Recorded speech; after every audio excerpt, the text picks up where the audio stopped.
second is the CIC. I'm not sure we're going to get to both of them this evening, but let's start with the fire department and kind of see where that takes us. And to set some ground rules for this evening, let's try to keep in mind that this is basically information sharing. This is not problem solving.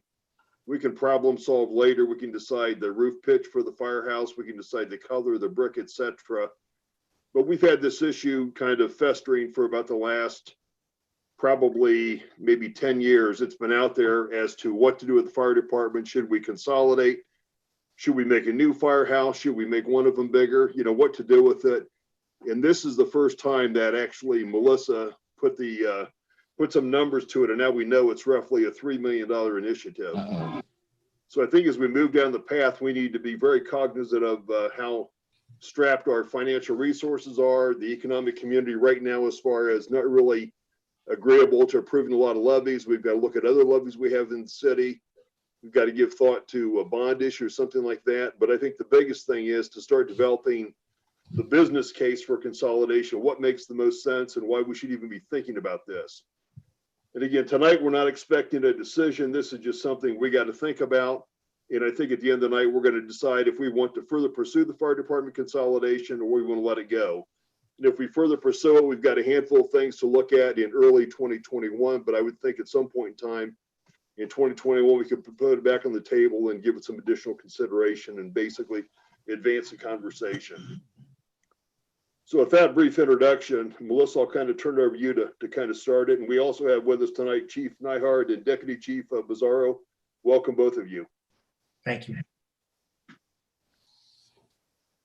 So just to kind of give a little bit of backstory on this, as everybody knows, we have two separate fire houses. We have Station 1, which is located on Northwest Street next to our service department. It's a separate independent building, even though they're right next to each other.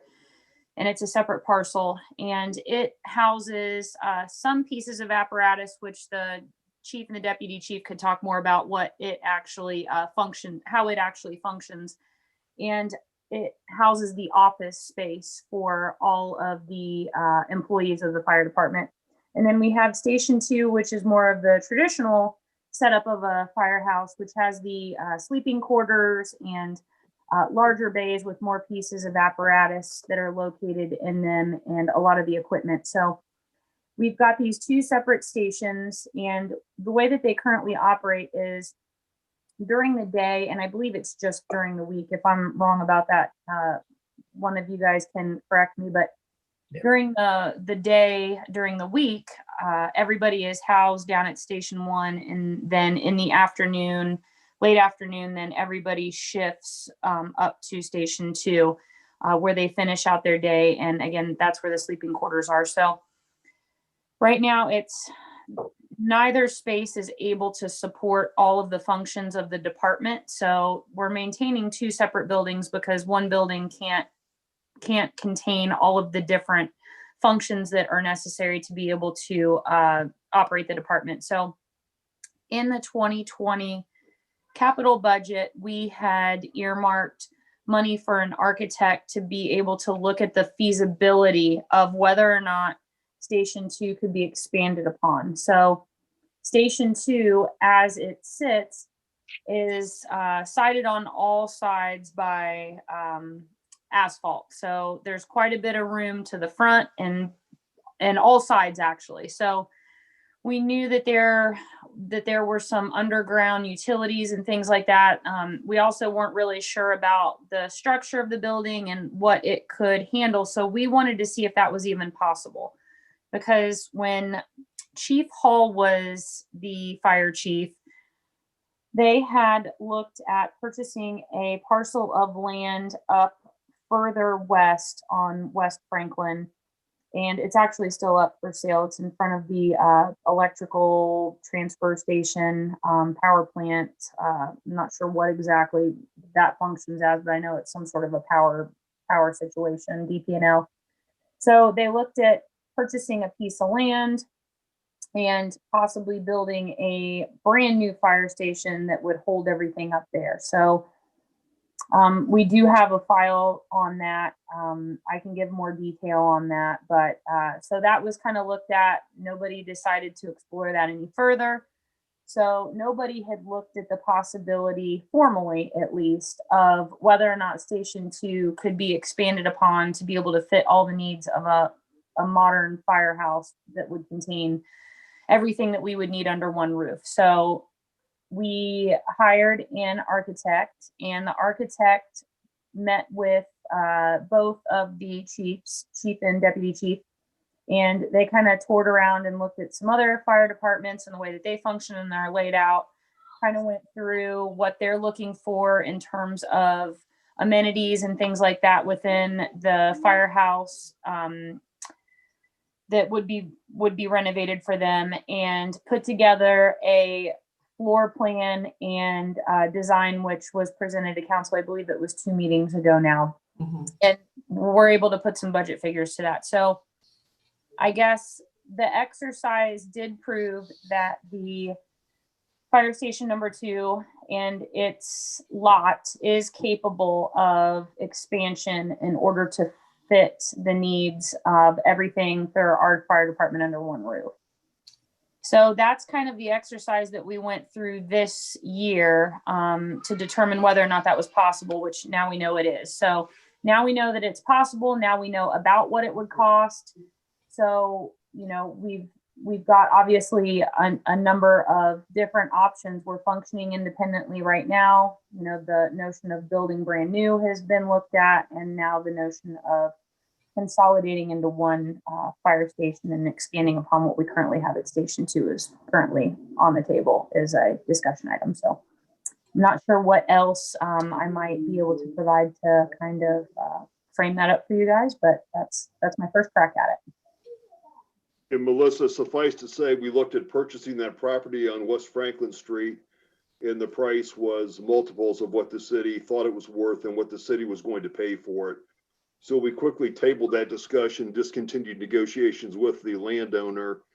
But we were faced at that time, I think Scott had made the conclusion that if we were able to upgrade the ladder truck, any newer truck would probably not fit in Station 2 because the bays just weren't high enough. Do we have any idea? I remember the ballpark of renovating Station 2.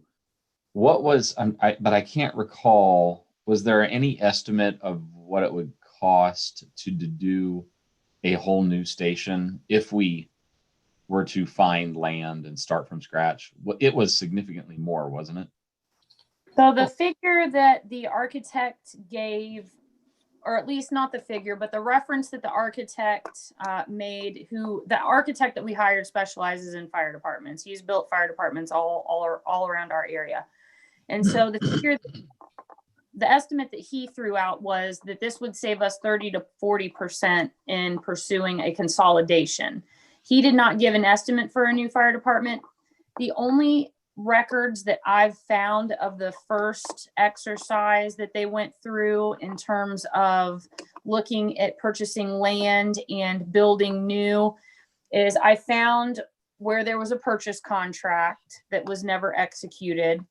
And I also found a presentation from former Chief Hall that gave kind of his estimation, but I don't think there was nothing that I was able to locate unless there's something that's down in the fire department where anybody was actually paid to provide a real plan to be able to put an estimate with, like what we had presented to us. So the architect that worked with us on this project said it would be approximately 30 to 40% more to build brand new from scratch. That's the best I have, though. Plus the land. Yes. I have a question.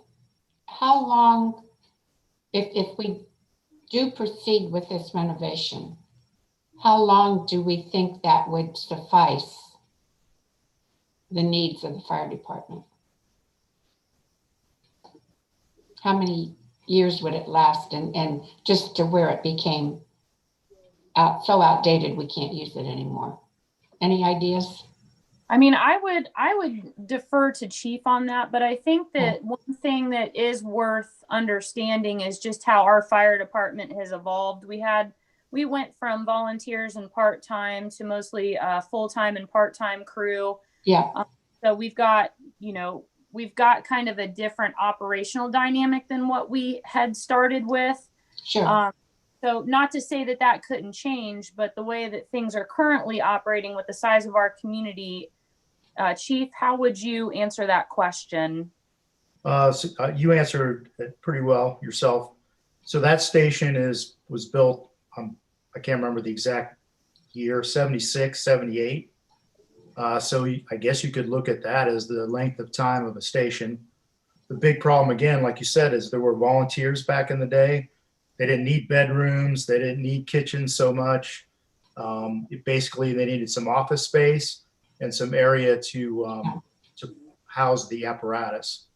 And it's, this kind of renovation change is going on all over the area. I know Washington Township has rebuilt all 5 of their stations at some point for the exact same reason. They just don't house it.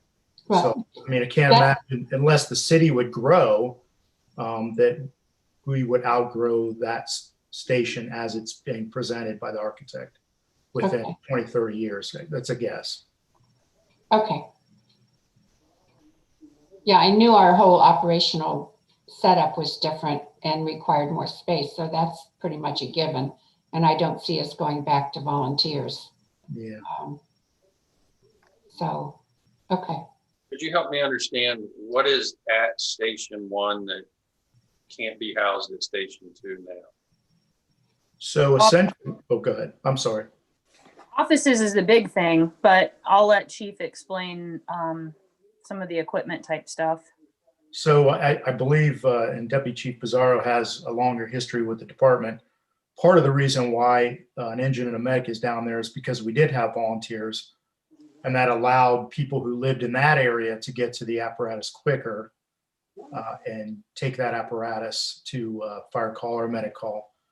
But essentially anymore, what it is office space, Monday through Friday, 8 to 4. So all the equipment could be housed at Station 2 currently? Well, actually, the engine that's down there would be unnecessary if we move stations. So what I would suggest is 2 fire pieces of apparatus, whether that the best situation would be an engine and a ladder, and then 2 medics. So right now we have 2 engines, a ladder, and 3 medics. So we could sell some equipment, is what you're saying. Correct. Okay. And so when you guys close up Station 1 in the evening and go to Station 2, you leave that equipment down there? That's correct. But technically, we've got 1 extra medic and 1 extra engine that we don't really need. Yeah, the medic we could keep in case 1 medic would go down, so that we had a backup. So you could go with the 3 medics, but really 2 medics, 2 fire pieces would be optimal for the staffing that we currently have. I mean, we can't staff any more equipment that right now with our in-station staffing. So, And if I hear we're thinking about a new ladder truck. I think I heard something earlier as we kicked this conversation off, that a new ladder truck wouldn't fit in Station 2. Is that correct? that's correct. That's why if you look at the plans, there's a bay, an apparatus bay built on the end, and that's built to house something that would be of the size of the modern ladder truck on purpose, so that it would fit in there. That's part of the reason why we added that bay and took office space and bedroom space and went into the first bay closest to the current living quarters. But I understand we're questioning even the need for a ladder truck. Well, I'll let somebody else decide that part, but in one way or another, you're going to need a new piece of fire equipment, whether that be another engine or whether that be an engine, a ladder truck. Just But because of the age of we could keep the engine we have though, right? the 1 engine at Station 2, yes, Okay, so we could have 2 engines, no ladder truck, and 3 medics. you could. Okay. but you're gonna have to replace an engine is where I'm going with that. At some point, yeah. I Yeah. understand that. That's, Yeah. that's, yeah. I don't Before wanna- we get too far, I know these divergent conversations, could we maybe get the business case from the chiefs and kind of get Yeah, a presentation as far as what makes the sense, why we'd even think about consolidation? I get it, we may have excess equipment, we may have to move something, we may or may not get a ladder truck. I'd like to hear the business case. Is this going to affect our response time? Does it make sense? Why does it make sense? And if we're going to even think about doing this, this is something that we've got to at some point in time sell to the public. Yeah. And we need to have a pretty rock solid foundation to move forward. Chief, With that, I'll I'll turn it over to the chiefs. yep. I'll just start out and then Deputy Chief Pizarro can jump in. And I use the example of Washington Township. In that, Washington Township is 31.4 square miles. They have 5 fire stations. So if you do the math, each fire station is expected to cover 6 square miles of territory. The good thing about Bellbrook is we're condensed, so we have 3.5 square miles. And I say that only to illustrate that the location of the fire station will have very little impact on response times just because of the size of the community. I think where the Station 2 is located is pretty good, with the understanding that Sugar Creek has a station down in downtown.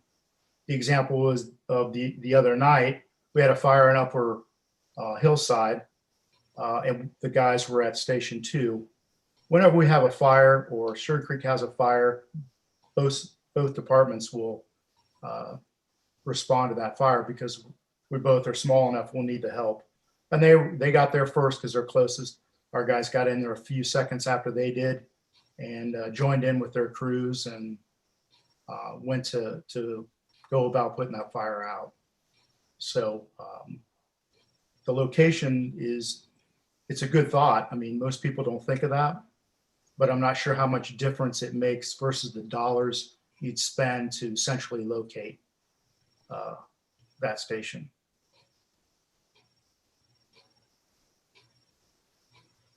Yes, some things that I would add on top of that, as we've noted, Station 21 was never built to be lived in, so it doesn't have shower facilities. The kitchen is a microwave at best, and a toaster oven and a refrigerator, so it's not really designed, like I said, to be lived in. Some of the other things that we need to be concerned on Station 21 is the back ramp actually ends where the concrete stops. The property of that station does. So if somebody wanted to take the old building down there, they could technically come all the way up to the end of our cement pad back there, and we would be really hard set to get anything in and out of that bay. Thankfully, when Dyer Construction was there, we had a great working relationship with them. They knew what we needed out of there, and so they didn't block us at all. Same way with the, I believe it's Bella Baby that's in there now.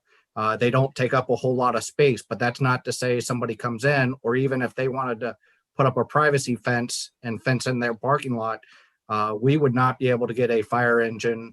It would be very tight for an ambulance to get in and out of there. Station 21 is also due up for some updates. The bay heaters out there are the original bay heaters from Siler Overhead Door. Those are going to need replaced at some point. There's a lot of projects for that station that we've kind of put off, just with the hopes and anticipation that maybe someday we'll be able to consolidate the stations. It needs new carpet. Restroom facilities need to be updated. Again, there's no shower facilities down there. That would be nice. The bay heaters, like I talked about, and those are some of the big things that the projects that we've held off on doing, just because of the potential of consolidate the departments or the stations. what is the potential for selling that property then on the commercial market? Since we won't, if and we do go ahead with the consolidation, what would be the probability of being able to sell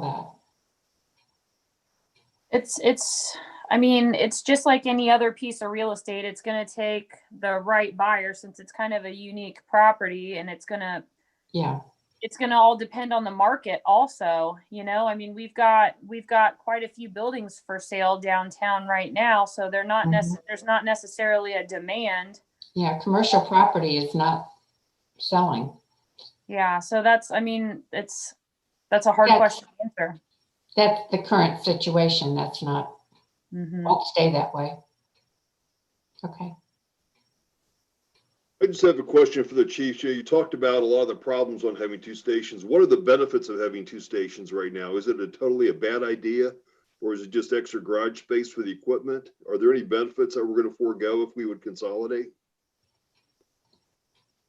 I personally believe that it would be a huge benefit to have one station. For the size of our community, it's really hard to justify having two separate fire stations. Mhm. I don't want to say it's a waste of money, but you're paying for two stations part of the time. In each station, it's only staffed part of the time every day. So I think putting them together will be more beneficial. Everybody being under the same roof, it's just like any other business. It's to me, it's better to have everybody under the same roof than it is spread out. Like I said, especially for the size of our community. Any thoughts on why we bought that building? I think I was not on council at the time, but I know when it became available, I think the city bought it up relatively fast. Station 21. Yeah. I have no idea what the city paid for that. I know originally that station was down in the service garage. We shared half the service building initially before we were able to move over to the other side. So we shared half of their building with a fire engine and an ambulance, just as we do now. Okay, thanks. But it sounds like what I'm hearing right now is that we would be better off to have one station anyway. It would make more sense. You could have a fraction, I shouldn't say a fraction, you'd have two less pieces of apparatus. That would save money in maintenance and replacement costs and everything like that as well. It would be easier. Right now, when we do a training, everybody's down at station 21 during the day. Because we don't have the adequate space to hold our trainings down there, everybody goes back up to station 22 for us to have our trainings, whether we bring in a guest speaker or our own guys are teaching.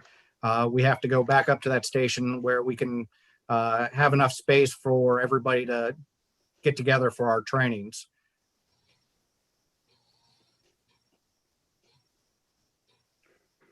You know, as we move forward, I think one of the next things we need to do is kind of put together a cost benefit analysis of this to try to understand, I mean, what we're going to save. And I don't know if it's going to be a whole lot of costs other than maybe some excess or idle equipment, but at least to understand if it makes sense, because I think this is going to be a difficult sell to the public.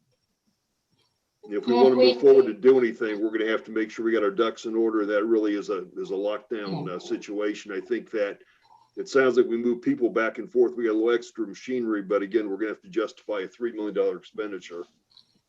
But some of that savings can offset the cost of the $3 million expenditure. I think if it's presented in the proper manner, it can be a good sell.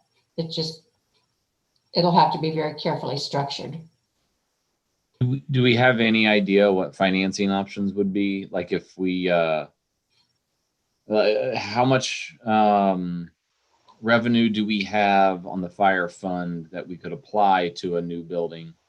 And then how does that compare to any kind of financial structuring we could do for the cost of building?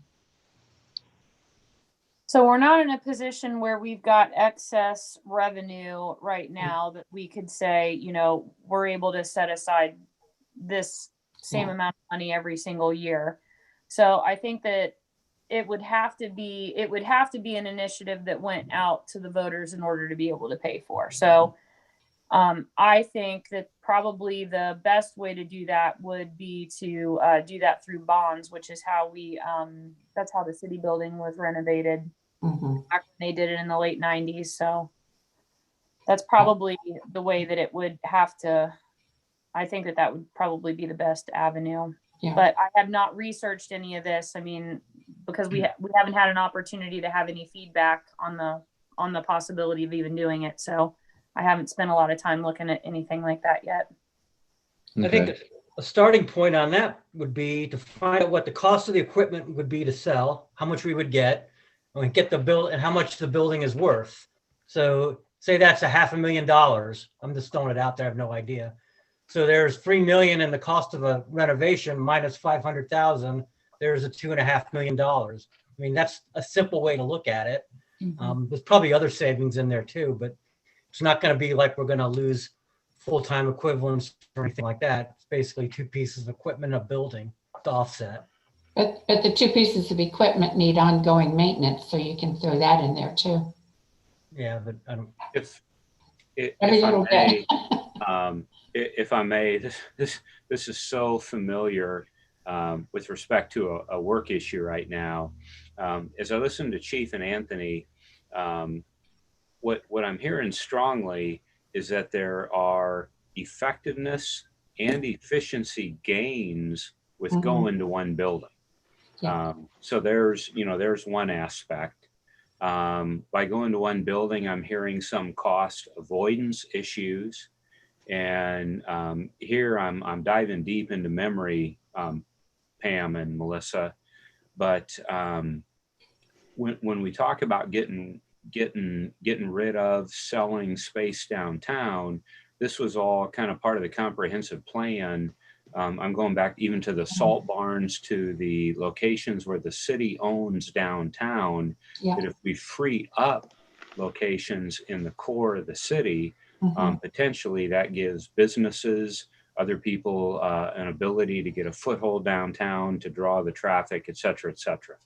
So I don't see anything saying stop, don't go to one location.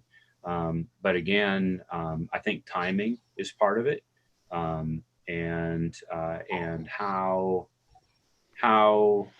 we really not couch our message. I don't want to get into how do you sell it, but how we make those decisions. Does that make sense? Yeah, that's critical when you're trying to talk to the public, is how you present it. I mean, all that makes a lot of sense, Dave, but my feeling is the general public's going to want to know one thing, and that's how much it's going to cost them. I mean, they're not going to care about our efficiencies. They're not going to care about our cost savings. They want to know how much per $100,000 value of their house is it going to cost. We don't know that at this point. Right. Yeah, I think all that makes sense, and I think doing this does make sense at some point. I'm just not sure now is the right time. And I'm not making any suggestion for timing, Nick. I agree with everything you just said, that for many people, it does come down to what is the bottom line to my pocketbook. I guess I'm also thinking that as city council members, as leaders of the community, we have to at times make decisions for what we see as best for the community. And at some point, maybe that'll come to an unpopular recommendation or ordinance or resolution, but enough philosophy for the moment. Sure. Melissa, just a comment. I think we did the city building renovation. I think we did do it, financed it through bonds. I don't think we necessarily went to the public for that. Yeah. I think the city just took out bonds as in loan borrowings, and that's kind of how we funded the whole operation. We had a payment schedule, and I think we're able to get ahead of the terms pretty quick. We refinanced it a couple of times, and it turned out to be there should be a pretty decent file on that in the city coffers somewhere. I know Dave Hamilton was very much involved in that for an extended period. That's what I remember. Yeah, you're right. Actually, I believe that it gets paid off. 2021 is the last payment on that.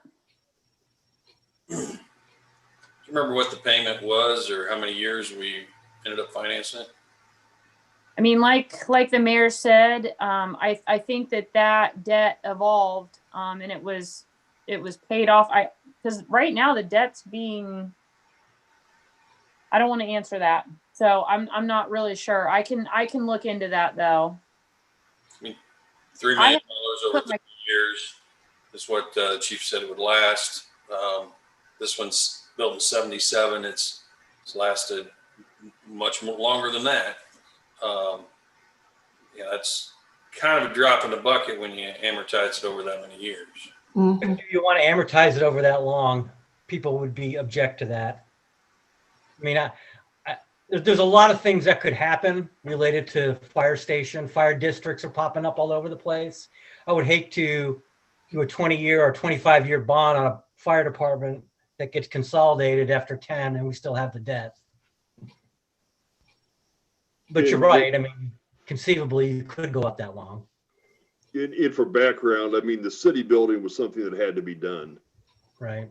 That was more of a necessity. This sounds like something that makes a lot of sense, but we just ran out of space. We didn't have a nice building. We had kind of a mess down there. And we just cleaned up the whole thing. So just a crazy idea as a sort of a litmus test here. Can we take the fire chief, put him in the city building and just sell those other two apparatuses, the medic and the engine, and eliminate the need for that second building? I mean, how far towards Mars am I when they say something like that? How many people, there's no office space for firefighters in the Station 22, correct? It's not just the chief that has office space. I'll let you guys speak to that functionality though. Yeah, that was. Station- Oh, I'm sorry, go ahead, Chief. No, go ahead, DC. Station 22, there is a watch office that we call it that acts as the lounge. And that's where the crews do their reports when they come back. But as far as any type of actual office space at that station, there is none.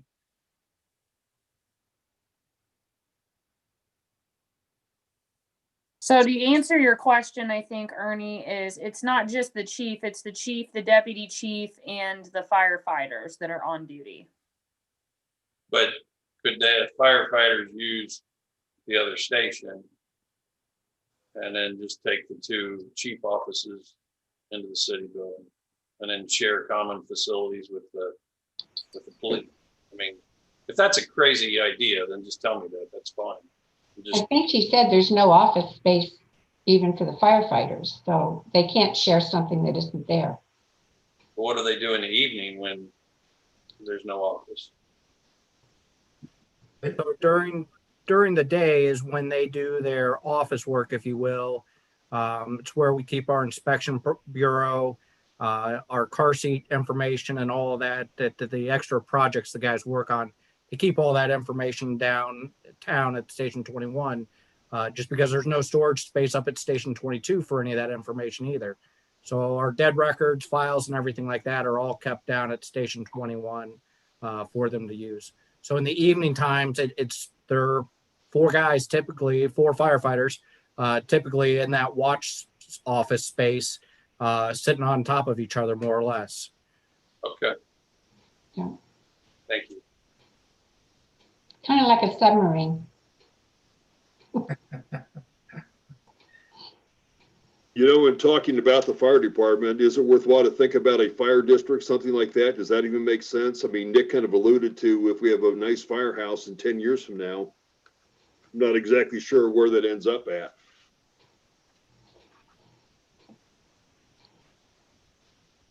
No one wants to talk about that, I understand. I think we're a ways from that. I know, didn't we do a cost analysis on combining with Sugar Creek and found out that it really wouldn't save anything? No, we've never looked at combining fire. We looked at combining the communities. That's a different situation altogether. Oh, I thought we did about the fire departments too. Well, Elaine, I think you're right, because I was looking to see, right before the meeting started, I was looking through some of my files to see if I had anything electronic on the new build fire station. And I did see that there was a spreadsheet from 2015 that Mark did. So I have not looked at that, and I didn't track it obviously back to see if that was anything that was ever discussed with council or anything. But I did find a spreadsheet actually. There was some talk and at least some initial research on combining the two fire departments, because we'd hear so many people say, well, why do we need all these fire stations? Why can't they just be one fire department? And the analysis, at least the initial analysis, showed that all it would save would be the cost of the one fire chief. Yeah, We but still needed all the equipment. We still needed the separate locations. We still needed all the training and the personnel. So the only thing it would save would be the fire chief, one fire chief. yeah, but back in that environmental lane, we had the luxury of being able to look at that and always falling back. You know, we fund our police and fire department out of the general fund. And we were fortunate a couple of years ago to be able to pass a levy that reduced the amount that we had to fund the fire department. I don't know how long we're going to be able to do that. We may be at the point where we can't ask for the voters for any more money to fund our police or fire and have to make a decision other than, you know, But cutting. I mean, it's still, the idea was that we, regardless of which funded from, it was still not going to save that much money. Didn't matter which pocket it came out of. It all came out of a pot. And it was going to cost a certain amount of money regardless. I mean, I think we could probably all agree that doing something to Station 2 is something that we're going to have to do, okay, at some point. You know, the question is when do we do it? And how do we go about it? You know, you could say, well, why don't we just expand on office space at Station 2 and build a little office space? Well, that's sort of an investment that doesn't make a lot of sense because it's short term. You know, I hate to spend $3 million to find offices for a few people. That seems expensive too. There's got to be a middle ground in there where we can figure this out. Like I said, I just don't think 2021 is, you know, going to be a good year to pass a lot of levies, personally. Well, it's more than office space that they're talking about, Nick. Well, it is and it isn't. I mean, it's living space. I mean, we've already talked about the equipment. We don't need the equipment, so it's not expanding the bays other than to make a ladder truck fit if we decided to purchase a new ladder truck. I mean, I was up there. I understand. I'm concerned about the decontamination area. It's not suitable. There's lots of issues there that concern me. It's just a matter of, to Mike's point, making a pretty good case to the voters. Down to positive, our voters have always supported the fire department. Yeah. If I may, I just point out quick, Elaine, your talk about around 2015, or Melissa, that spreadsheet. I think, Melissa, you sent me a copy of that spreadsheet because I had a couple of people in my neighborhood say, hey, why don't we combine? It seems to make, you know, monetary sense from a just looking at it common sense point of view. So I think keeping that memory, updating that is not a bad thing at all from a strategic communication point of view.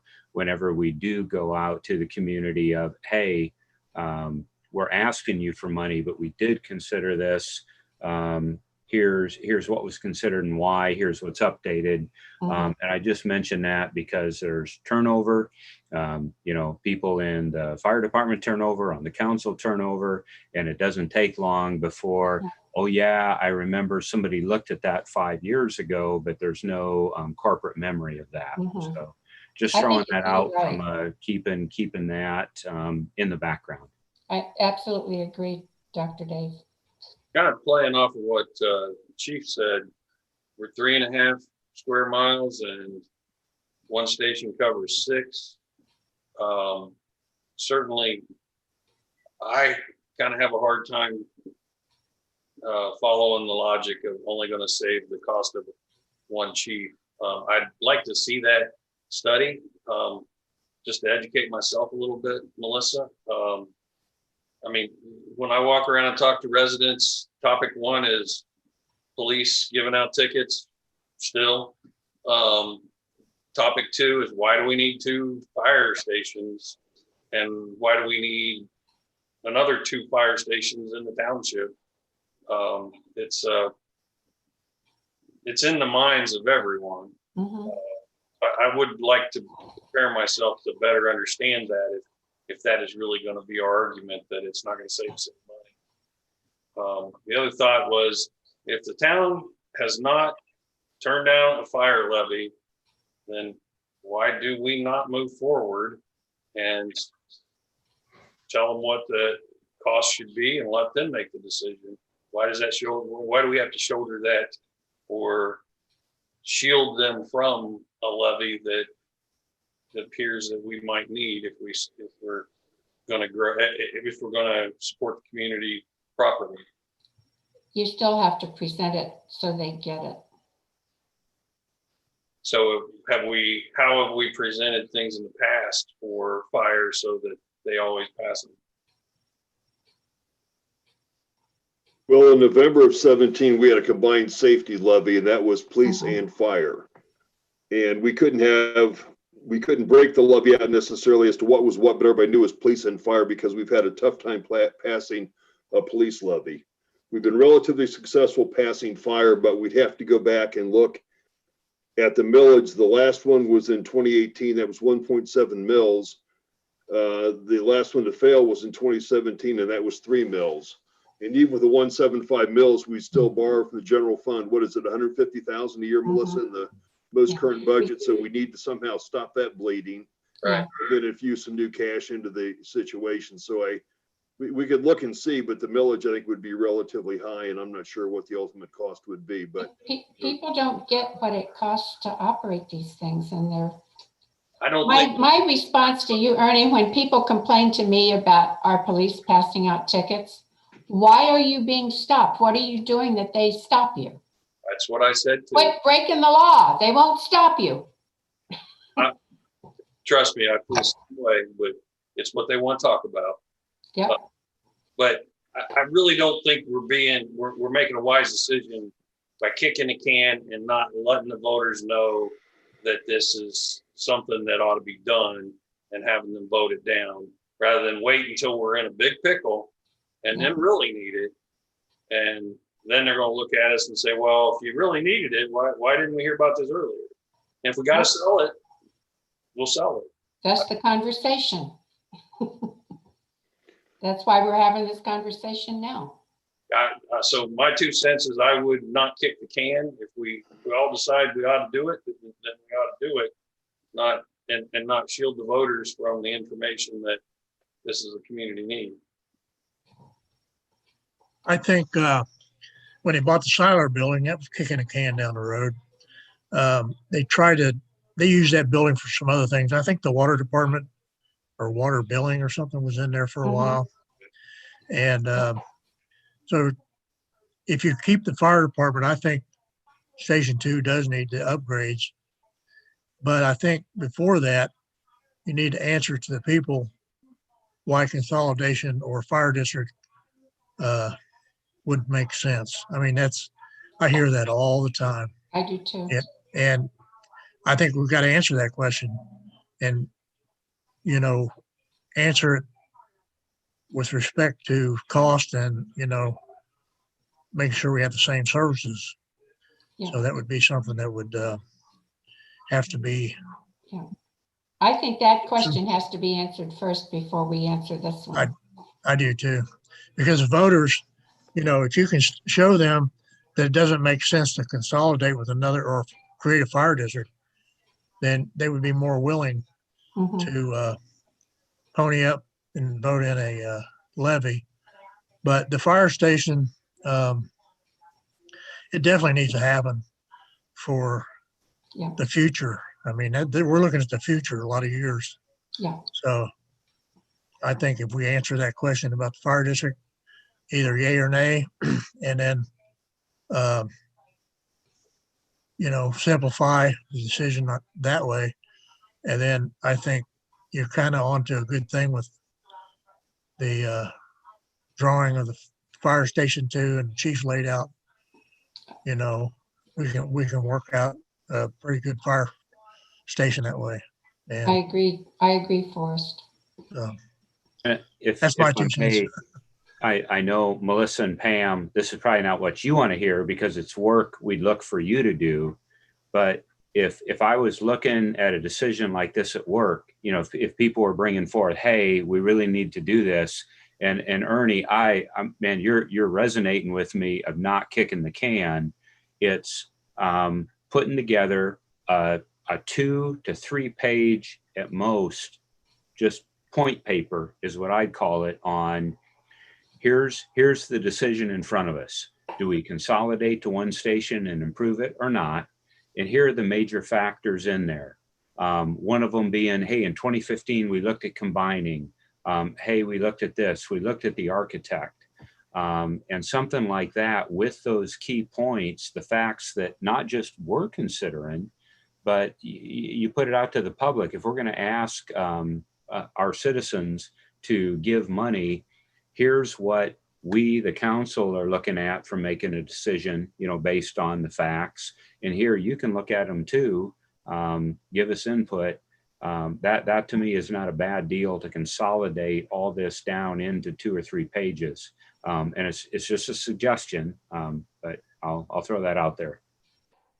And Dr. Dave, we probably have some of that documentation put together from the 18 push and also the 17 push. And at that point in time, and I don't know, Deputy Chief Bizarre might know otherwise, but I thought we were able to present some ultimatums that if we weren't able to pass this, we had to do this, this, and this to make things balance. And I know we didn't have to go through and make those cuts because we had some retirements and a couple of changes in staffing such that we had the spot we were going to eliminate and we didn't have to do it. We just basically delayed bringing them on board. That's pushing it down the way because those things are going to show up again eventually as staff changes. So After the, I'm sorry, go ahead, sir. Oh, no, I was just going to say that, you know, we don't really talk about it a lot, but the fire departments across the nation have saved money with mutual aid. And I think that's something that, as we don't realize the savings, haven't really studied that much, but, you know, I think I've heard the chief say our own fire department nowadays could not handle a lot of fires.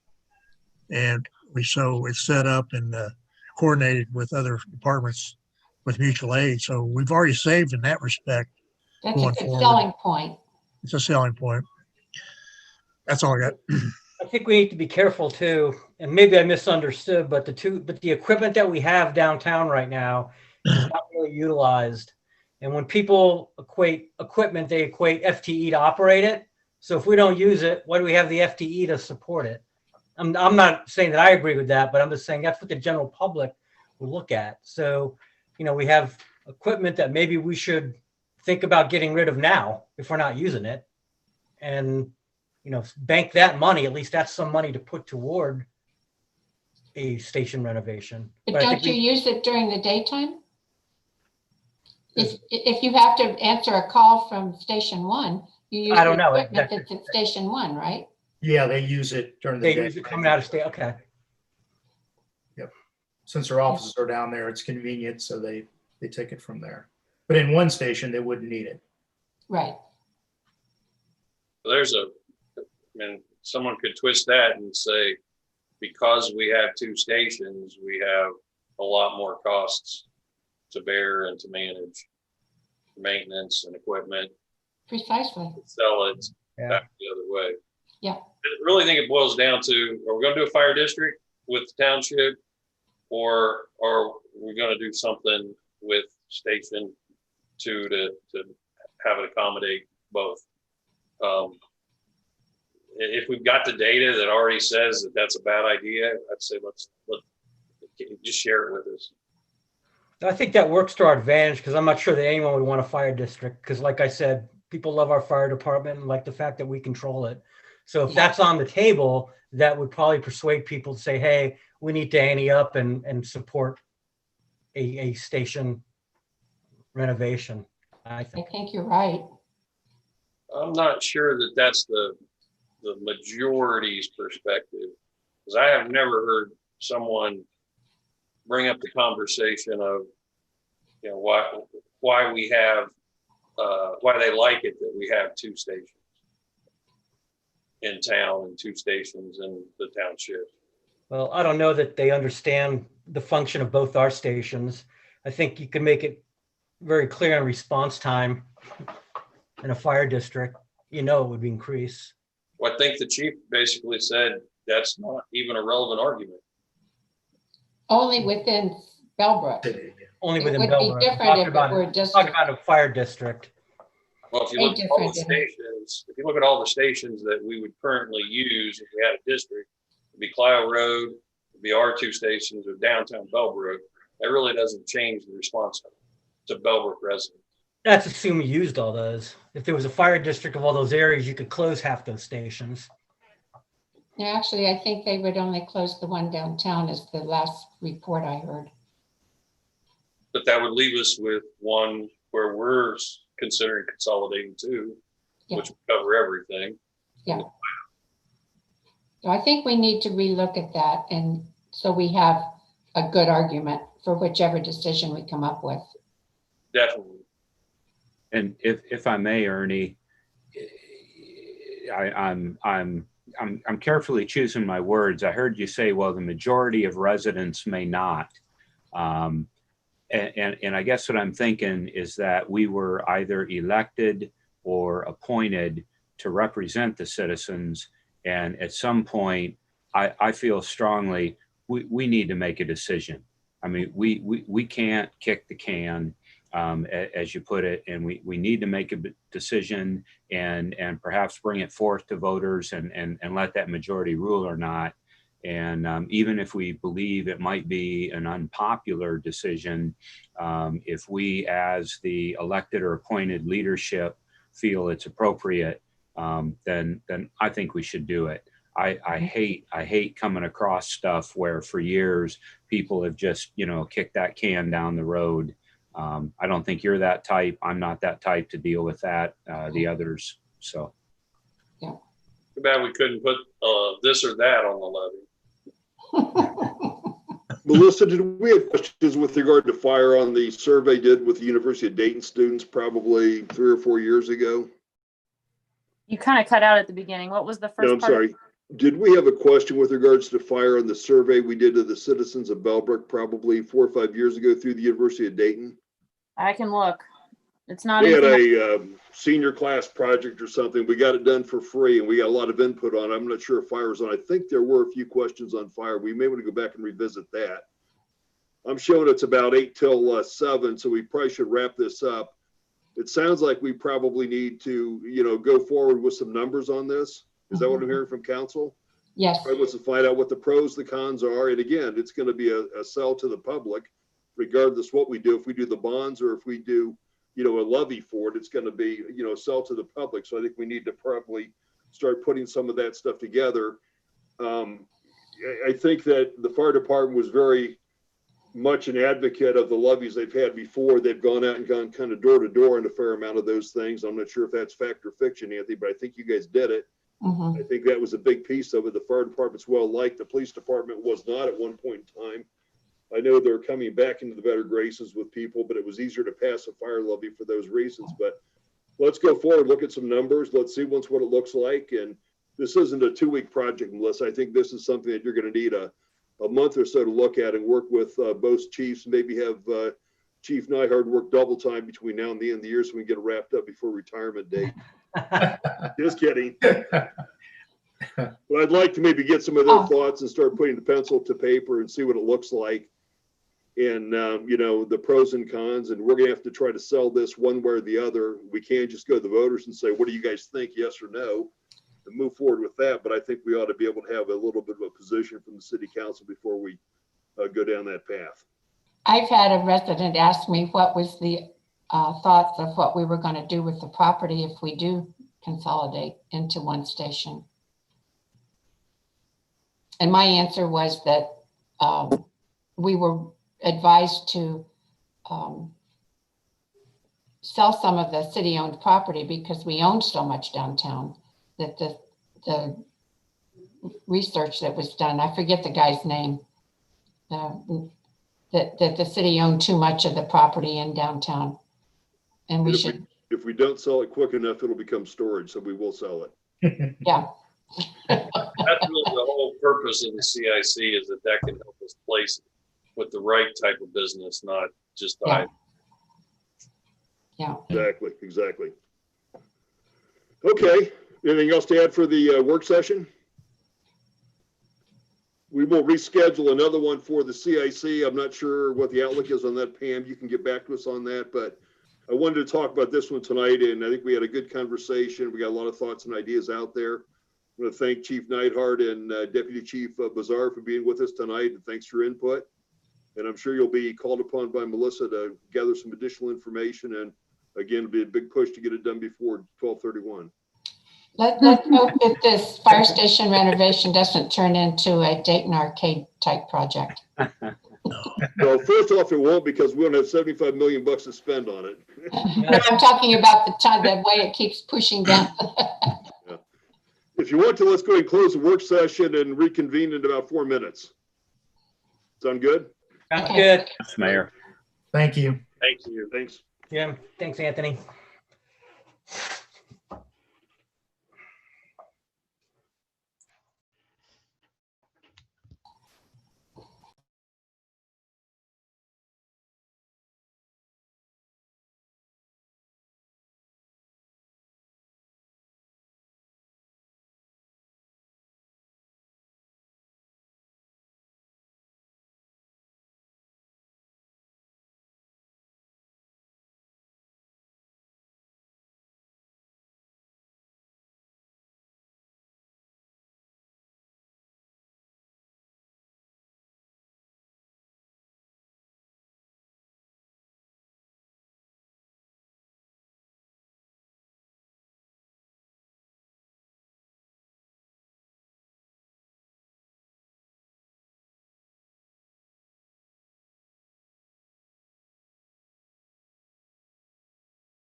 I think so.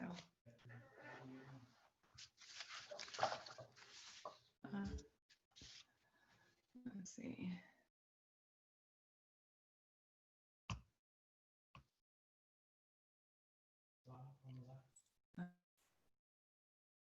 Hey, Donna, it's TJ. Hi, TJ. How are you?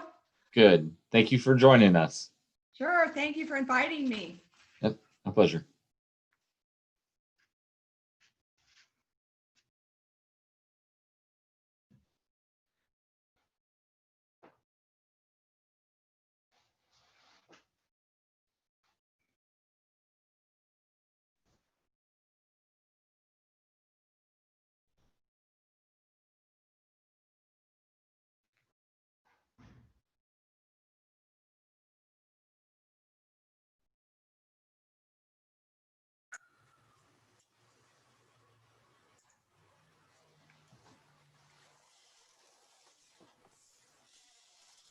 I'm showing pretty close to 7 o'clock. Everyone's back except Dr. Dave. I'm here, Mayor. Just eating quick. Okay. Okay, I'd like to call to order the meeting of Bellbrook City Council, Monday, November the 23rd, 2020. Please stand for the Pledge of Allegiance. I pledge allegiance Allegiance to the to the flag flag United States. United of the States United of States of America America, and to the and to the republic republic For which which it it stands, stands One one day, one nation, under under God, God, indivisible. indivisible, with with liberty liberty and and justice. justice for for all. all. Thank you. Pam, could you call the roll? Yes. Mr. Hoke, Here, Mr. Havens, Here. Dr. Van Veldhuizen. Here. Mr. Greenwood, Here, Mrs. Middlestetter, Here, Mr. Edwards, Here, Mayor Schwaller. Thank you. Everyone should have before them our minutes of our last meeting. Does anyone have any changes or corrections to those minutes? none, Mayor. none. Seeing none, I declare those minutes are approved as submitted.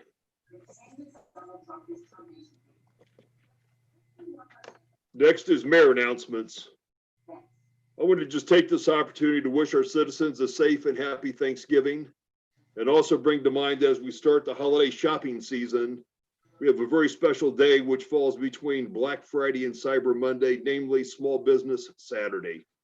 Small Business Saturday this year is this coming Saturday, November the 28th, and the shopping day encourages consumers to shop small and to support their local communities.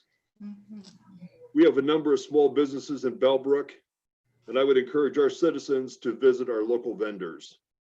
This has been a difficult year for them, and I am sure our Bellbrook businesses would greatly appreciate your support. Next up, we do have a special guest this evening, Donna Pierce from the Oasis House. Thank you. You know, I used to live very close to Bellbrook, and I still have an eye doctor and a dentist in Bellbrook. I lived over by Planet Ford, if anybody knows where that used to be. But thank you for inviting me. I just want to let you know, Oasis House is an organization in Dayton that serves human trafficking survivors. It got its start by volunteers going into the dance clubs up on the North Dixie Strip. The volunteers would go in and bring a hot meal to the women. They would pray with them. They would give them resources and help the dancers kind of believe in themselves and show them that there was a way out of that lifestyle. In fact, I recently met one of the former dancers. I teach a life coach program in the community, and she came up to me and she told me the story of Oasis when she was actually dancing at a club up there and completely out of the lifestyle and doing well.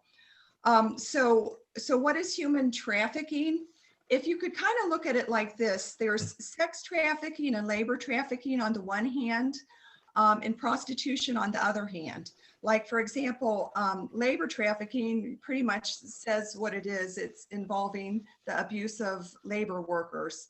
And sex trafficking, under the federal law, it is defined as a commercial sex act induced by force, fraud, or coercion, or anyone who is under the age of 18, because minors cannot consent.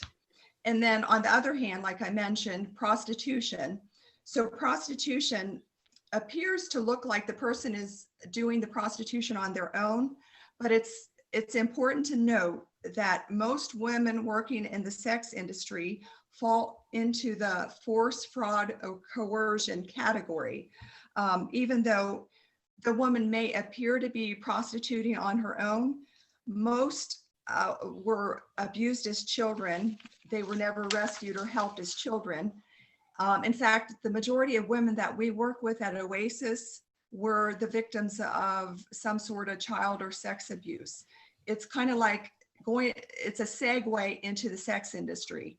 So it's important to note that even though it looks like it's a voluntary act, often there is force or some sort of trauma behind it. So Oasis grew into an organization that offers safe housing, a peaceful place to be healed, empowered, or restored for up to 2 years. The transformation evolves over time. We offer mentoring where we link a woman with a support person that walks with them through their journey. We have educational and spiritual programming like life coaching, anger management, and so forth. We do street outreach and we do cyber outreach because most sex trafficking or prostitution starts on the internet these days. Like 95% of it is on the internet, starts there. Then they hook up, they meet someplace. But we are reaching out to that population. In fact, about 30 minutes ago, I reached out to 5 different women that were working sex sites on the internet. We offer resources, a way to get out of that lifestyle. We also do street outreach where we put volunteers out on the street to help the women that's about 5% of the women that are working on the streets prostituting or being trafficked would be a more accurate depiction. And these women, the 5% on the street, are really down and out, very drug affected and very much in need of support. And we basically provide some very basic resources to them to help encourage them. We also have jail and prison ministry. Of course, with COVID, they won't allow us in the jails right now. We offer trainings and public awareness, kind of like what I'm doing right now. So I hope that gives you some idea of what we do at Oasis House. Thank you.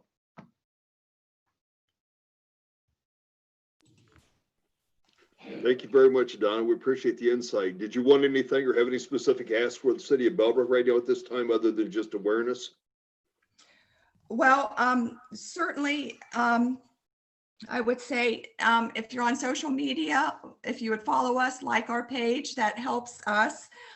If you're ever able to provide any financial assistance, we would love that because we're mostly supported by individual donors and a few grants, like the Catholic Campaign for Human Development was one in particular that has helped us. There's volunteer opportunities, grant research, event planning, fundraising, menu planning for the women, all sorts of volunteer opportunities if your citizens would be interested in that. Our website is oasisforwomen.org. Thank you. Donna, thank you very much. Does anyone have council have any questions or comments from Donna this evening? I've been familiar with your organization for a number of years because with Bellbrook United Methodist Church, we helped with different grants from time to time, and I'm very aware of the good that you do, and bless you for that work. Thank you so Thanks, much. Elaine. Anyone else?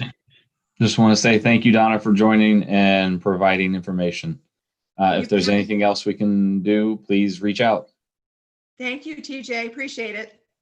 Hopefully this would help generate more awareness in our community, and I think we're all interested in helping you with that. So thanks for your time. Thank you. You bet. Take care and happy Thanksgiving, everybody. Thank you very much, Donna. Thank Thanks you. for joining us. Thanks. Bye-bye.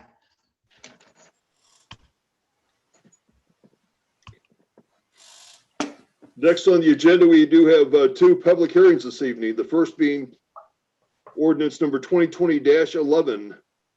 Councilman Hoke. Thank you, Mr. Mayor. And before I get going, just want to reiterate something I posted on a chat. I am having some technical issues tonight. My internet connection is a little spotty. So if I blank out for a moment, I do apologize. I still hope the reading of the ordinance is official. Okay.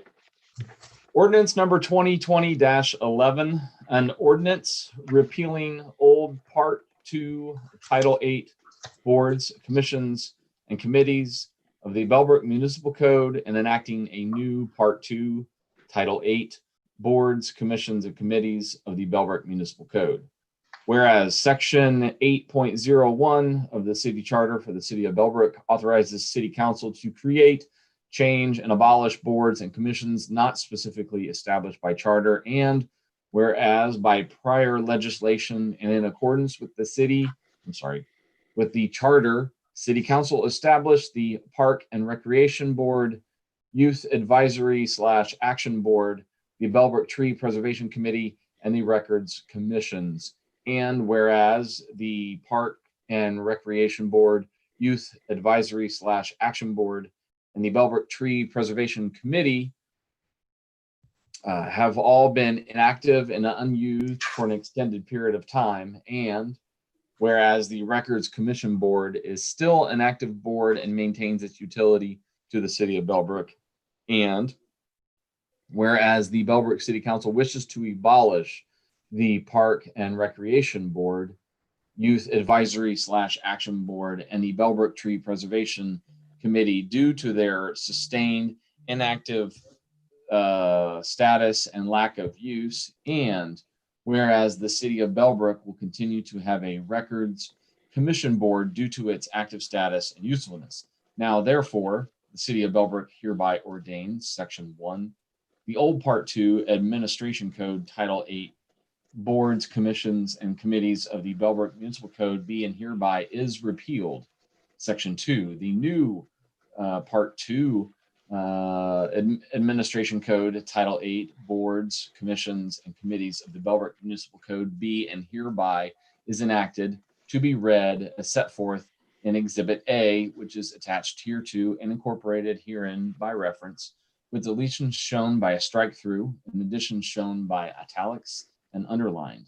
Section 3, it is hereby found and determined that all formal actions of this council concerning and relating to the adoption of this ordinance were adopted in an open meeting of this council, and that any and all deliberations of this council that resulted in such formal action were in meetings open to the public in compliance with all legal requirements, including but not limited to Section 121.22 of the Ohio Revised Code. Section 4, this ordinance shall take effect and be in force from and after the earliest period provided by law. And that concludes it. Thank you, TJ. You came through loud and clear at my end. All right. Anything to add to that, Melissa? I know that Forrest had sent an email asking about residency requirements for the remaining board that was left in, which is Records Commission. And Forrest, I didn't have time to get back with you before the meeting, but I think that this is for the good of all. Our Records Commission is actually outlined, the makeup of it is actually outlined by Ohio Revised Code. So the chief executive officer of the municipal corporation is on there. The chief fiscal officer is on there, and one resident. So actually the Ohio Revised Code outlines who has to be on the Records Commission. So that's why it's not spelled out kind of similarly as it was with some of the other boards that are being abolished. So I just wanted to make sure that I addressed that, but this was just doing away with boards that we no longer use and have been active for quite a period of time. And there's one that remains now, which is the Records Commission. So that's it. Thanks, Melissa. I kind of caught that at the last minute. I didn't get a chance to look at it. That's why I threw it at you. Yep. Thanks. Any other discussion amongst council on ordinance number 2020-11?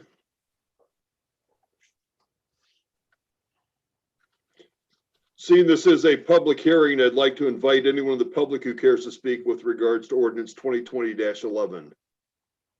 Pam, were you aware of anyone being out there? You are not. Therefore, I declare this public hearing closed. Could I have a motion regarding ordinance 2020-11, please? I'd like to make the motion for 2020-11. Thank you. In a second.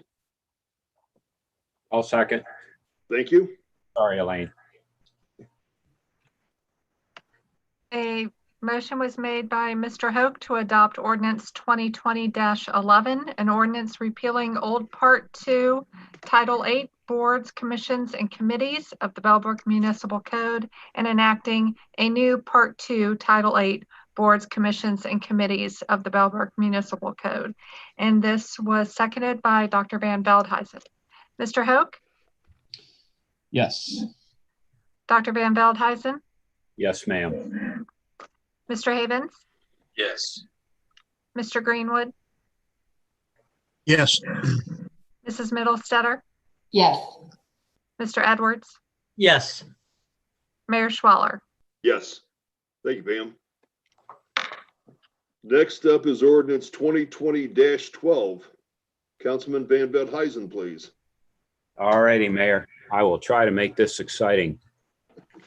Please do. Ordinance number 2020-12. An ordinance to approve the rezoning of 2006 Bonnydale Drive from O1 Office Building District to R1A 1 Family Residential District, and to amend the official zoning map of the city of Bellbrook, Ohio for the property located at 2006 Bonnydale Drive.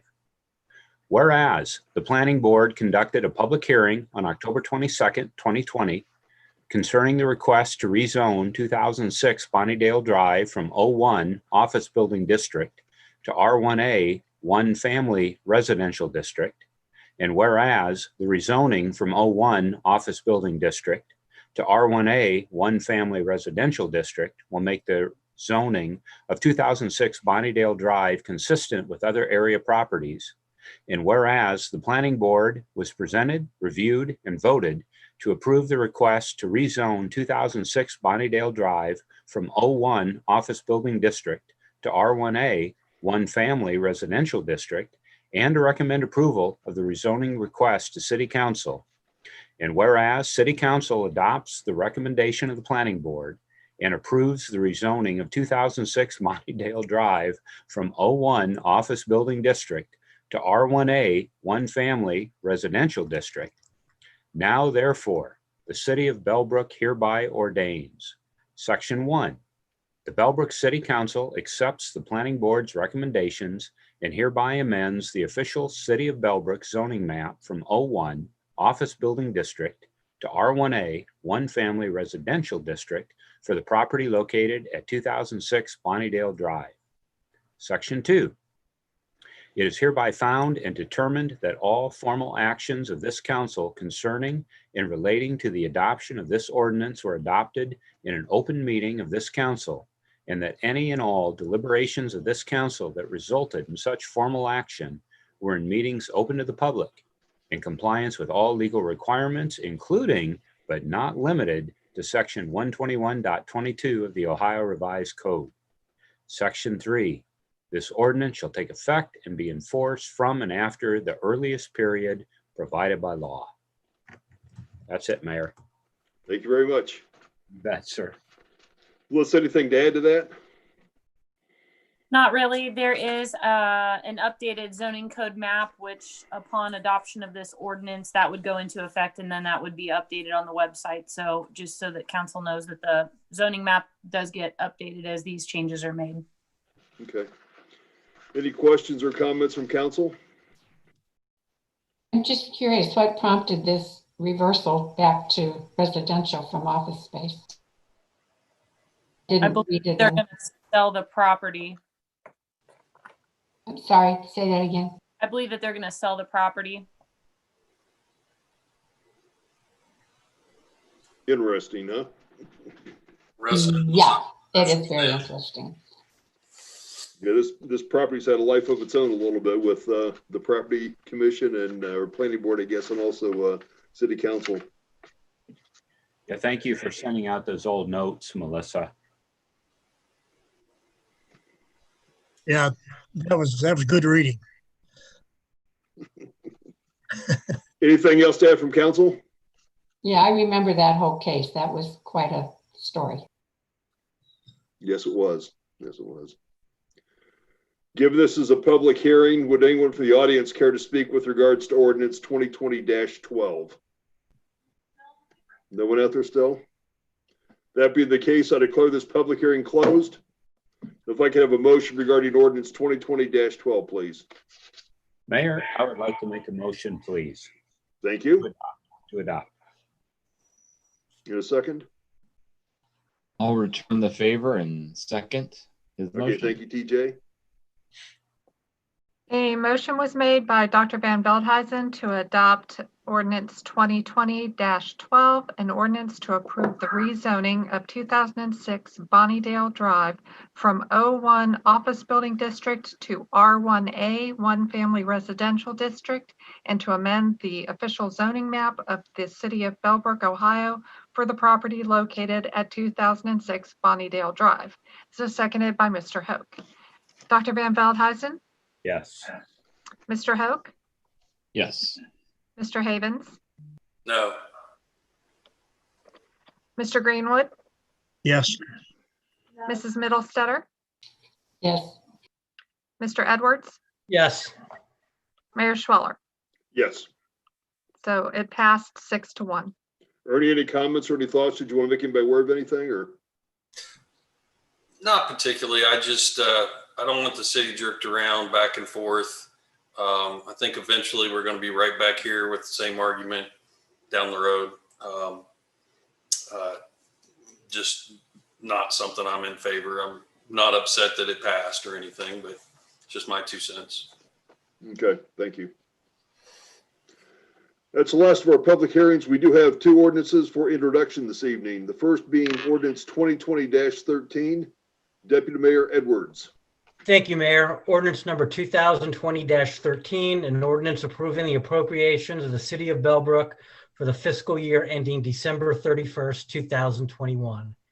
Whereas the city council has reviewed the proposed 2021 annual operating budget, and whereas the city of Bellbrook desires to adopt the 2021 annual budget and authorize related appropriations.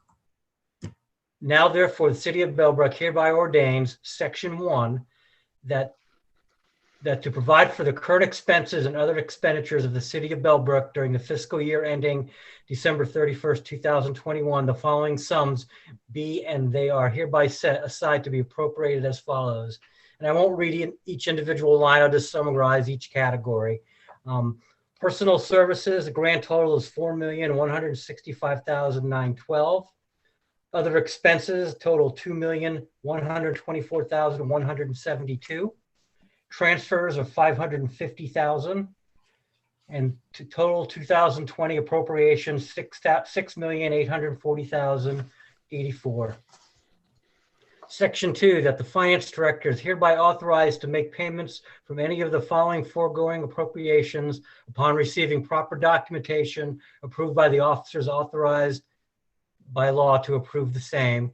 Section 3, it is hereby found and determined that all formal actions of this council concerning and relating to the adoption of this ordinance were adopted in an open meeting of this council, and that any and all deliberations of this council that resulted in such formal action were in open meetings to the public in compliance with all legal requirements, including but not limited to Section 121.22 of the Ohio Revised Code. Section 4, this ordinance shall take effect and be enforced from and after the earliest period provided by law. Thank you, Nick. And this is our 2021 operating budget. It does not have capital in it. Any questions or anything to add to that, Melissa?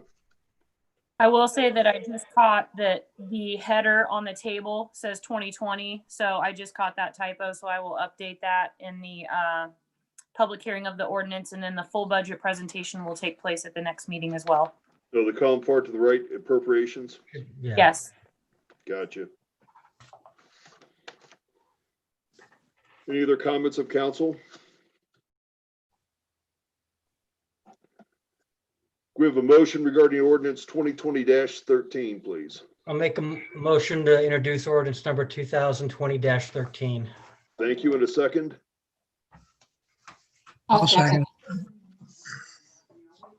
Forrest? A motion was made by Mr. Edwards to introduce ordinance 2020-13, an ordinance approving the appropriations of the city of Bellbrook for the fiscal year ending December 31st, 2021. This was seconded by Mr. Greenwood.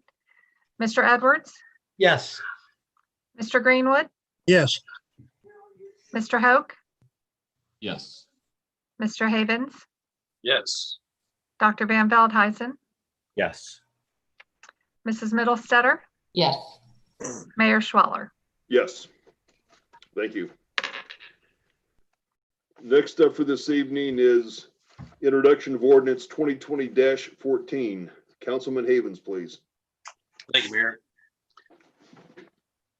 Ordinance number 2020-14, an ordinance amending ordinance 2020-10 to adjust the city of Bellbrook appropriations for 2020. Whereas the city of Bellbrook adopted the 2020 annual budget based on the best information available at the time. Whereas additional costs have or will occur in some line items which require the amendment of various appropriation levels. Now, therefore, the city of Bellbrook hereby ordains Section 1 that the 2020 appropriation levels in several of the funds listed below be amended as follows. And I'm sure Melissa will walk us through the highlights of that. Section 2, it is hereby found and determined that all formal actions of this council concerning and relating to the adoption of this ordinance were adopted in an open meeting of this council, and that any and all deliberations of this council that resulted in such formal action were in meetings open to the public in compliance with all legal requirements, including but not limited to section 121.22 of the Ohio Revised Code. Section 3, this ordinance shall take effect and be enforced from and after the earliest period provided by law. Thank you, Ernie.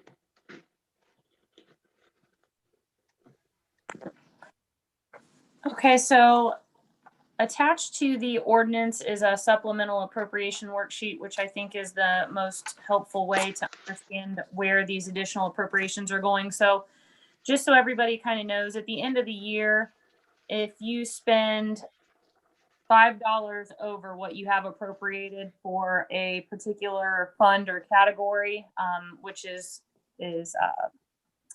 split into personnel and other, then you can receive an audit citation. So some of this is just extra padding just in case for the end of the year. I do not anticipate that we spend all of this, but this is just to make sure that our bases are covered for the end of the year because this is our last chance.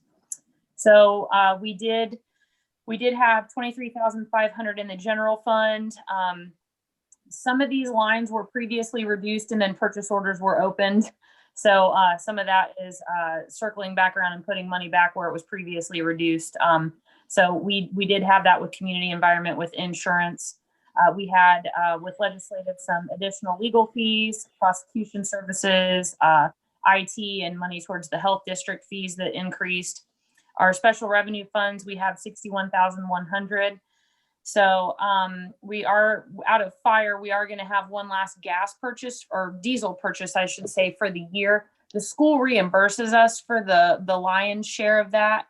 However, we just have to make sure that that last gas purchase does not push us over the limit. So I do not anticipate that we'll even need that appropriation, but it's there just in case. There are 2 capital improvement items that are on here that are being increased, and this was an interesting thing that happened.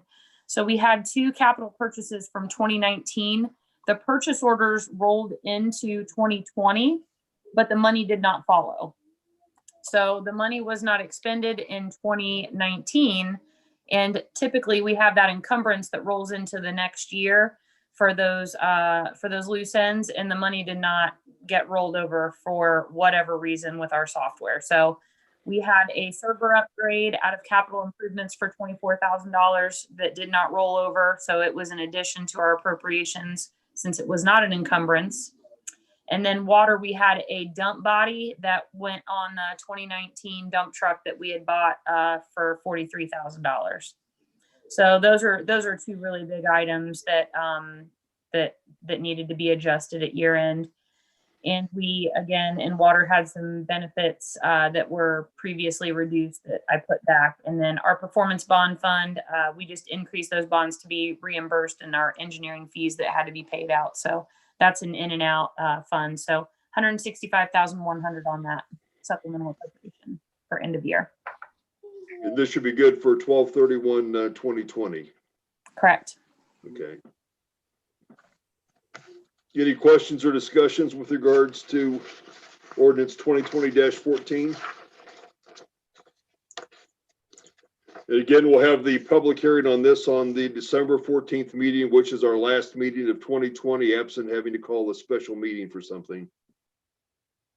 So could I have a motion with regards to introduction of ordinance 2020-14, please?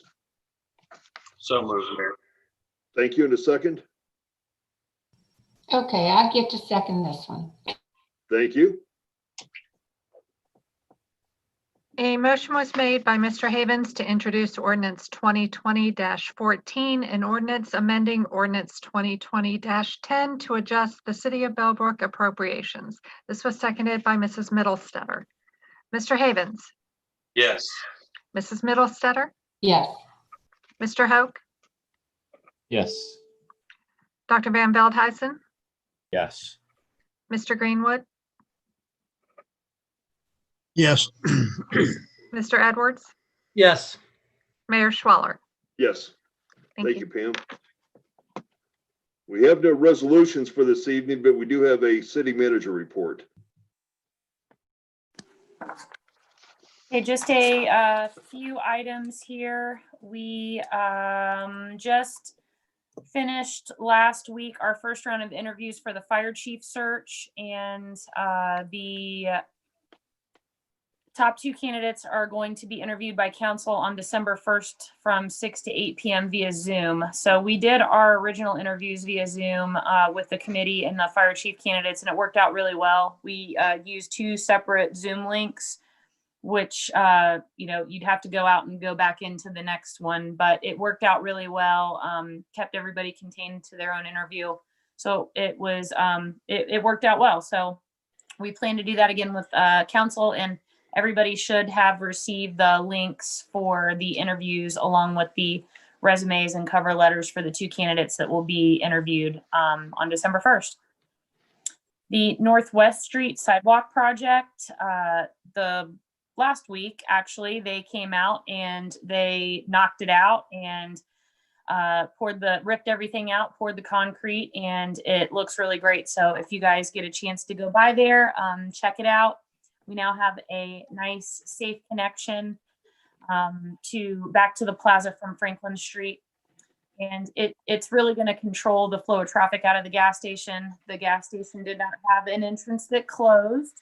However, it's just a safer, more defined access point versus kind of the wild, wild west, which it was before. So you could go in and out of basically that entire stretch. So I feel like it's going to be a much nicer area for pedestrians, and also much, much safer. So that was a community development block grant that we received in 2019, and the work was completed in 2020. So that project ran through Greene County Department of Development. Remote meetings, it would be worth noting, this actually just happened late last week. The virtual meeting provision from the Ohio legislature was extended to July 1st of 2021. So December 1st, we would no longer be able to do what we are doing here. So that did end up getting extended at the last minute last week. So that'll go until July 1st of 2021 if needed. Before I get to coronavirus relief funds, we do have a maintenance worker position opening. So this is a full-time position. It's an entry-level position. This is one that had been vacant since February, but with the pandemic and everything that was going on, we delayed filling the position and are ready to move forward with that now. So we are currently accepting applications. Everything is right on the homepage of our website with the links. And we will be accepting applications up until December 6th. So all of that information is on our website. And coronavirus relief funds update, all money had to be encumbered by November 20th based on the funding guidelines. So we did receive a last minute request from the Bellbrook Sugar Creek Community Support Center, formerly known as the Family Resource Center. And they were asking for some additional funds possibly to be granted to them because they were seeing some increase in need with the rise of cases and people being quarantined, unable to work, and kids out of school. So the really ironic thing about that request is it came just 2 or 3 days before we had to be finished with our spending and have everything committed. And when I looked at what we had unencumbered in our expense report, we had $10,156. So that $10,000 grant actually took us right where we needed to be with our expenditures. So I did canvass council and asked everyone to reply to me separately if they were supportive of that. And I heard from the majority, so I was able to make that grant request possible to the Community Support Center. So that's great. So thank you, everybody, for that last minute request. I do have a page that is attached to the city manager update that shows where all of our money was spent.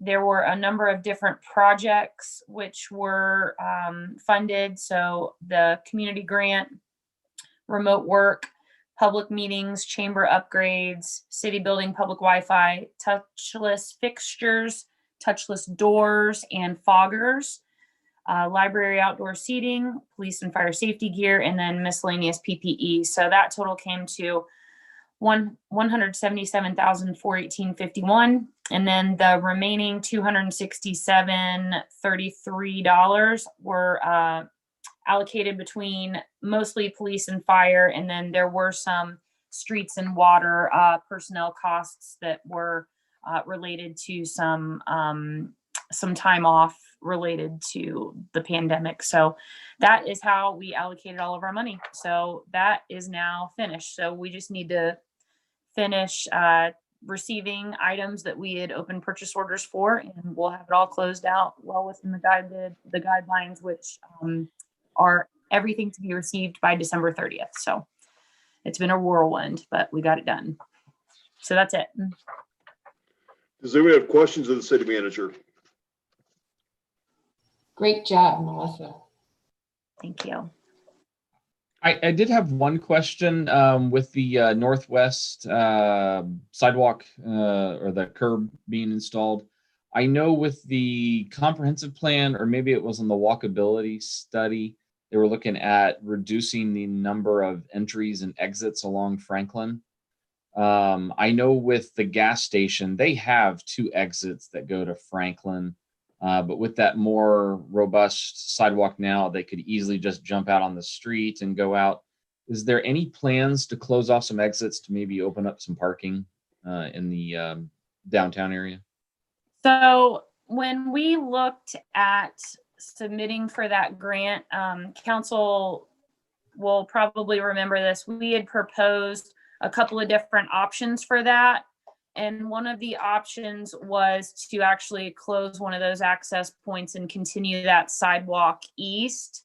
But it was just going to cost quite a bit of money, and it was all going to be shouldered on behalf of the city. So we decided to minimize our additional share of the grant, and we just did the Northwest Street part from the corner north. So we did look at that though, but it was just going to be really expensive to continue that down. So we decided not to at that point, but that was considered, yes. If you look at that gas station, you have to have an entry and an exit. You can't turn around in there. It has to be 2 ways in and out. Yeah, they've got like 3. Mm-hmm. Not anymore now, do they? They have 3. Mm-hmm. Okay. Oh, so is there still one on Northwest Street? Yes. Oh, okay. I missed that one. So yeah. Okay. So it's tapered in, Elaine. It was, the whole entire thing was flat, so cars could drive everywhere. So now they've got a more defined an exit there. I did not get out and walk it. I just observed it from driving by. So, but I was thinking they wanted to close one on Franklin, and I thought, no way. You got to be able to drive out. There's no turnaround space. Okay. So the only barrier right now then it is cost. It's not a legal issue, but just cost. Mm-hmm. Okay. Okay. Thank you. I think Melissa did an excellent job of the coronavirus relief money. Who'd have thought that she would have given or been provided another $444,000 to spend this past year and track and very specifically monitor each piece of it to make sure we're in compliance. So thanks again for the good work on that. And that was in addition to everything else going on. And this is one of those deals that is very specific. And certainly she had to track each and every item. Now we're going to make sure it's all spent by December 31st. There's still more to it before it's all completed. Any other questions of the city manager? Hearing none, let's move on. Thanks, Melissa. We have no old business. Does anyone have any new business to bring before us this evening? That'll move us to committee reports. Let's start with service. Thank you, Mayor. The service department is sort of gearing up for possible snow, in a couple trucks ready. Melissa mentioned the job opportunity at the service department. If you're a person that wants a good place to work, apply. They're a good team of people to work with. So I just encourage any citizens that like to be employed for the city. That's a good place. And that's all I have. Thanks. Thank you, Forrest. Safety. Yeah, just to continue on the discussion or the presentation from Donna Pierce from the Oasis House, I just wanted to add a couple notes with reference to human trafficking. Some indicators to look out for is if you find people who are living with their employer, multiple people overcrowded in a living space, inability to speak alone, or they seem underpaid or very little paid, submissive in fear. Some probing questions that people can ask if they do suspect someone is a victim. Ask if they can leave their job if they want. Have they been threatened or hurt? Is their family threatened? Ask them if they have their own individual identification, and ask where do they sleep and eat. Sometimes they'll be reluctant to hold that information back. And ultimately, if you do suspect anything, to call 911. Thank you. That is it. Thanks, TJ. Appreciate that. Finance and audit. Nothing tonight, Mayor. Thank you. Thank you, Nick. Elaine, community affairs. Don't have anything for community affairs right now, since Okay, most of thank our you. things are canceled for the rest of the year. Thanks. Okay, Pam, we have the clerk update. All right, so coming up work sessions, we're going to, I guess, reschedule a work session to discuss the CIC proposal. And then we're looking at a work session on Monday, January 18th. And that'll be for the 2021 goal setting work session. Legislative items coming ahead, December 14th, they're going to be having the public hearings of the two ordinances introduced tonight. There's also a possibility of a couple of ordinances for review by council coming from the planning board, and those are the vacancy registration requirements, Article 14, and the sign code 1820B. And then also on December 14th, you're going to have the clerk's review for the year. So those are the things I have coming in the foreseeable future. Thank you, Pam. Does anyone on council have any questions of the clerk? See none, let's move on to open discussion. Let's start with Forrest Greenwood.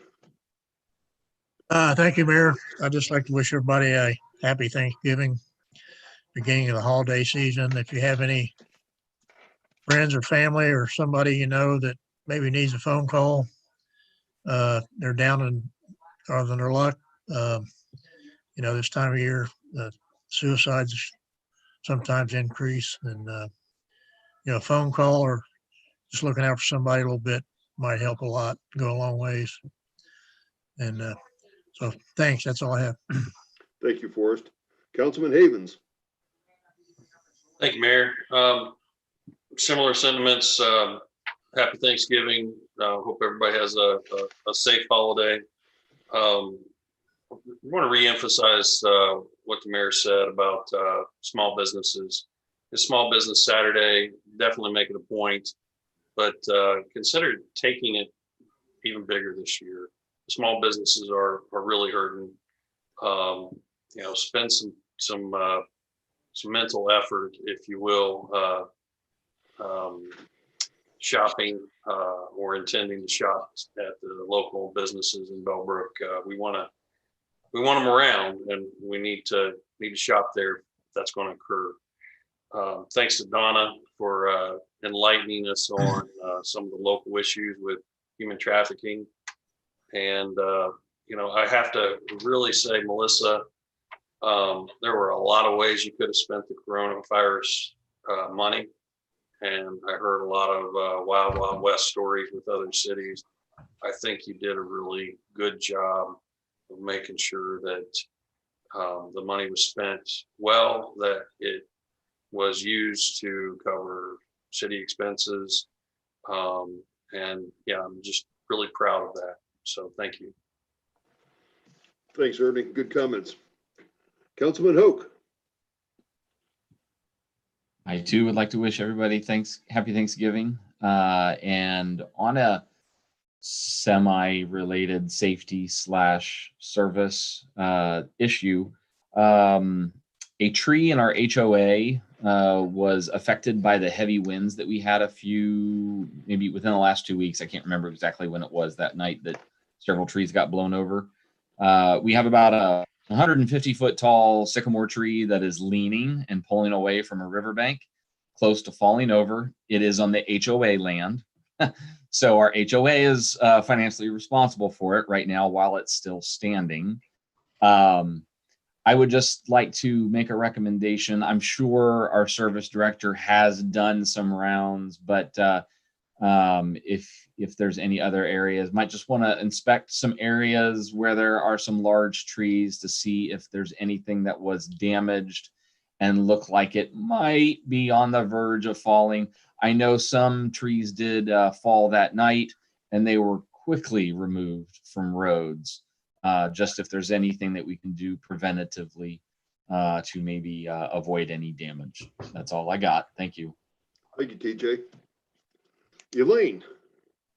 Happy Thanksgiving to everybody as well. And I would echo Ernie's sentiments to Melissa for a fantastic job of focusing the CARES money to where it was intended, and very thoughtfully decided and distributed. So thank you again.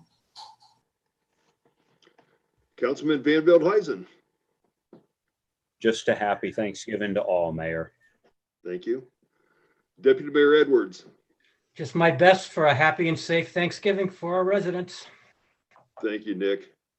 And I would reiterate the same point. Happy Thanksgiving to our citizens, and also Small Business Saturday, this coming Saturday. I think it would be great to be able to do some business in downtown Bellbrook and provide some additional cash flow and some additional traffic for the Bellbrook small businesses. Do we have anyone from the public who would like to speak this evening? I don't believe anyone's out there. That being the case, we will now go into executive session for the purpose of reviewing negotiations with public employees, IAFF, considering their compensation and other terms and conditions of their employment. There will be no additional information coming forth from this council at the conclusion of the executive session this evening. So for the viewing audience, thank you very much. Happy Thanksgiving, and we'll see you December the 14th. And can we get a motion